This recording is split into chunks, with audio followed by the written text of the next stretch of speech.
ನಮಸ್ಕಾರ ಎಲ್ರಿಗೂ welcome to learn with Chaitra. ಇವತ್ತಿನ ಸೆಷನ್ ಅಲ್ಲಿ ನಾನು ನಿಮ್ಗೆ ಯಾವದೆಲ್ಲ ಹುದ್ದೆ ಖಾಲಿ ಇದೆ, ಯಾವಾಗ ಅಪ್ಲೈ ಮಾಡಬೇಕು ಅನ್ನೋದನ್ನ ತಿಳಿಸ್ಕೊಡ್ತೀನಿ. ಫುಲ್ ವಿಡಿಯೋ ನೋಡಿ. ಓಕೆ, ಶೀಘ್ರದಲ್ಲಿಯೇ ಅಬಕಾರಿ ಇಲಾಖೆಯಲ್ಲಿ ಎಕ್ಸೈಸ್ ಸಬ್ ಇನ್ಸ್ಪೆಕ್ಟರ್ ಮತ್ತೆ ಕಾನ್ಸ್ಟೇಬಲ್ ಹುದ್ದೆಗಳ ನೇಮಕಾತಿಗೆ ಅರ್ಜಿ ಆಹ್ವಾನಿಸಲಾಗಿದೆ, ನಿರೀಕ್ಷಿಸಿ.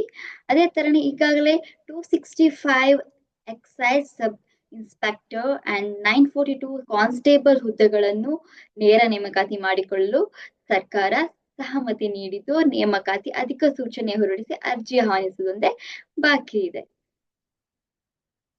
ನೆಕ್ಸ್ಟ್ ಮತ್ತೆ ಯಾವ್ದು ಕರೆದಿದ್ದಾರೆ, ಯಾವ್ಯಾವ ಹುದ್ದೆಗಳು ಖಾಲಿ ಇದೆ ಅಂತಾನೂ ಕೂಡ ಹೇಳ್ತೀನಿ.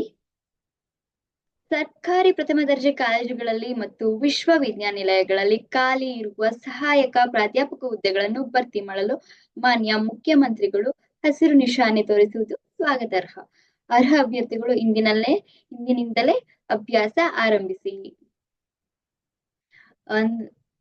ಮುಖ್ಯಮಂತ್ರಿಗಳು ಗ್ರೀನ್ ಸಿಗ್ನಲ್ ಕೊಟ್ಟಿದ್ದಾರೆ. ಸೊ ನೀವೇ ಇವಾಗ್ಲೇ ನಿಮ್ ತಯಾರಿನ ಸ್ಟಾರ್ಟ್ ಮಾಡಿ. ಉನ್ನತ ಶಿಕ್ಷಣಕ್ಕೆ ಪ್ರಸಕ್ತ ಬಜೆಟ್ ನಲ್ಲಿ 5,862 ಕೋಟಿ ಅನುದಾನ ಒದಗಿಸಲಾಗಿದೆ. ಈವರೆಗೆ 3,713 ಕೋಟಿ ಅಂದ್ರೆ ಶೇಕಡಾ 72.87 ಬಳಕೆ ಆಗಿದೆ.